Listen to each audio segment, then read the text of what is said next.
No, gdzie byłeś dzisiaj? To pada. Tak? Co? Miałeś się powiedzieć o koparce. Zabaw. Na placu zabaw byłeś, tak? Koparka też była na placu zabaw? Ale tata. Koparka była, tak? Zabaw. I co koparka robiła?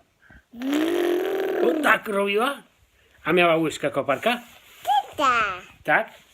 A Duży. jak taka duża ta łyżka była? Duża. I wysoko była jeszcze, tak? Tutą. No. Tak. I co? Przyrzucała piasek ta koparka? Tata. No tak. I co jeszcze robiła koparka?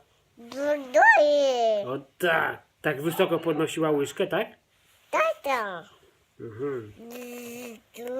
I tu sypała tu piasek, tak? Aha.